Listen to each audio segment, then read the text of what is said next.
क्या कोई इंसान सिर्फ कंप्यूटर स्क्रीन के सामने बैठकर करोड़ों नहीं बल्कि हजारों करोड़ रुपए कमा सकता है? क्या कोई ऐसा व्यक्ति हो सकता है जिसने सिर्फ $13,000 से शुरुआत की हो और कुछ ही सालों में दुनिया के सबसे सफल ट्रेडर्स में अपनी जगह बना ली हो? आज की कहानी है जापान के सबसे रहस्यमयी ट्रेडर तकाशी कोटेगावा, जिन्हें लोग बीएनएफ के नाम से जानते हैं। एक ऐसा इंसान जिसने कभी बड़ी कंपनी नहीं बनाई, कभी कोई प्रोडक्ट नहीं बेचा, लेकिन सिर्फ अपने ट्रेडिंग दिमाग के दम पर करोड़ों डॉलर की संपत्ति खड़ी कर दी। और सबसे हैरानी की बात, उनकी सफलता किसी किस्मत का खेल नहीं थी, बल्कि एक ऐसी रणनीति का नतीजा थी जिसे आज भी दुनिया के बड़े बड़े ट्रेडर्स स्टडी करते हैं। तो आखिर तकाशी कोटेगावा की ट्रेडिंग स्ट्रैटेजी क्या थी? साल 2000 के आसपास जापान का शेयर बाजार काफी उतार चढ़ाव से गुजर रहा था। इसी दौरान एक साधारण युवक तकाशी कोटेगावा ने लगभग 1.6 मिलियन येन यानी करीब $13,000 के साथ ट्रेडिंग शुरू की। उस समय उनके पास कोई बड़ी टीम नहीं थी, कोई महंगी रिसर्च नहीं थी, कोई अंदर की जानकारी नहीं थी, बस एक कंप्यूटर और बाजार को समझने की जबरदस्त क्षमता। लेकिन उन्होंने शुरुआत से ही एक बात समझ ली थी, मार्केट में पैसा कमाने के लिए हर ट्रेड जीतना जरूरी नहीं है। जरूरी है कि नुकसान छोटा हो और मुनाफा बड़ा। यही से उनकी पहली रणनीति शुरू होती है। Strategy number 1, capital protection first. BNF का पहला नियम था, पहले पैसे बचाओ फिर पैसे कमाओ। अधिकतर नए ट्रेडर्स मुनाफे के बारे में सोचते हैं, लेकिन बीएनएफ सबसे पहले रिस्क के बारे में सोचते थे।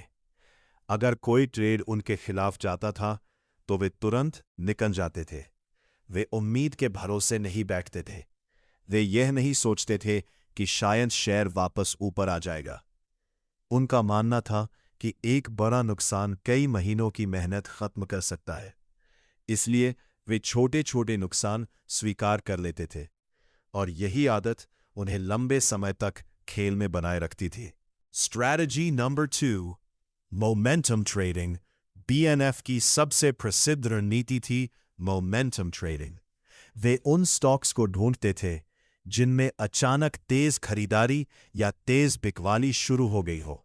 जब किसी शेयर में असामान्य वॉल्यूम आता था तो वे उस पर नजर रखते थे।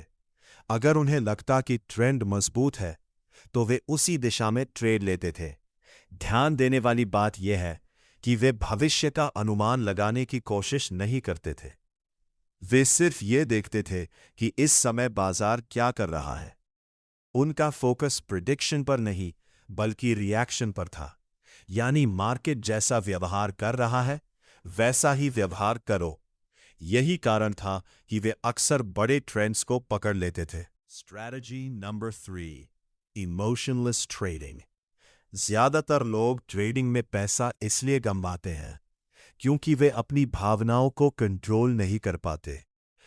डर, लालच और बदला लेने की भावना, ये 3 चीजें ट्रेडर को बर्बाद कर देती हैं। लेकिन बीएनएफ लगभग रोबोट की तरह ट्रेड करते थे। अगर नुकसान हुआ तो अगला ट्रेड, अगर मुनाफा हुआ तो भी अगला ट्रेड। वे किसी एक ट्रेड से भावनात्मक रूप से जुड़ते नहीं थे। उनके लिए हर ट्रेड सिर्फ एक संभावना थी, और यही मानसिकता उन्हें लगातार बेहतर निर्णय लेने में मदद करती थी। Strategy number 4, focus on market psychology. BNF सिर्फ चार्ट नहीं देखते थे, वे लोगों की मानसिकता समझने की कोशिश करते थे। वे यह सोचते थे, भीड़ अभी क्या सोच रही है, लोग डर रहे हैं या लालची हो रहे हैं। क्योंकि शेयर बाजार सिर्फ नंबरों का खेल नहीं है, यह इंसानी भावनाओं का भी खेल है।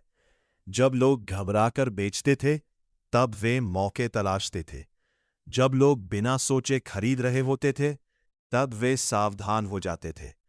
उन्हें पता था कि भीड़ अक्सर गलत समय पर निर्णय लेती है, और यही समझ उन्हें दूसरों से अलग बनाती थी। Strategy number 5, patience. एक और चीज जिसने बीएनएफ को महान बनाया वो थी धैर्य। वे हर दिन ट्रेड करने के लिए मजबूर महसूस नहीं करते थे। अगर अच्छा मौका नहीं दिखता था तो वे इंतजार करते थे। कई ट्रेडर्स सोचते हैं कि ज्यादा ट्रेड करने से ज्यादा पैसा बनेगा, लेकिन बीएनएफ जानते थे कि गुणवत्ता मात्रा से ज्यादा महत्वपूर्ण है। वे सही मौके का इंतजार करते थे और जब मौका मिलता था तब पूरी तैयारी के साथ कार्रवाई करते थे। द फेमस जेकॉम ट्रेड। अब बात करते हैं उस ट्रेड की जिसने उन्हें पूरी दुनिया में मशहूर कर दिया। साल 2005 में जापान की एक कंपनी जेकॉम के शेयरों में एक बड़ी गलती हो गई। एक ट्रेडर ने गलती से गलत ऑर्डर डाल दिया। इससे शेयर की कीमत में भारी उथल पुथल मच गई। अधिकतर लोग घबरा गए, लेकिन बीएनएफ ने स्थिति को तुरंत समझ लिया। उन्होंने तेजी से ट्रेड किया और इस अवसर का फायदा उठाया। कहा जाता है कि इस एक घटना से उन्होंने करोड़ों डॉलर का मुनाफा कमाया। लेकिन यहां महत्वपूर्ण बात यह नहीं है कि उन्होंने कितना पैसा कमाया। महत्वपूर्ण बात यह है कि वे तैयार थे। जब अवसर आया तब उनके पास अनुभव, आत्मविश्वास और पूंजी मौजूद थी। What can we learn from BNF? अगर हम उनकी पूरी यात्रा को देखें तो 5 बड़े सबक निकलते हैं। पहला, अपने कैपिटल की रक्षा करो। दूसरा, ट्रेंड के खिलाफ लड़ने की कोशिश मत करो। तीसरा, भावनाओं को निर्णय लेने मत दो। चौथा, भीड़ की मानसिकता को समझो। और पांचवा, धैर्य रखो और सही मौके का इंतजार करो। ताकाशी कुतेगावा की कहानी हमें यह सिखाती है कि ट्रेडिंग में सफलता सिर्फ चार्ट्स या इंडिकेटर्स से नहीं मिलती। सफलता मिलती है अनुशासन से, रिस्क मैनेजमेंट से और सही मानसिकता से। उन्होंने दुनिया को दिखा दिया कि साधारण शुरुआत करने वाला व्यक्ति भी असाधारण सफलता हासिल कर सकता है। अगर आपको ये कहानी पसंद आई हो तो वीडियो को लाइक करें, चैनल को सब्सक्राइब करें और कमेंट में बताएं, क्या आप बीएनएफ की तरह ट्रेडिंग में अनुशासन को सबसे महत्वपूर्ण मानते हैं? अगली वीडियो में मिलते हैं एक और शानदार फाइनेंशियल कहानी के साथ।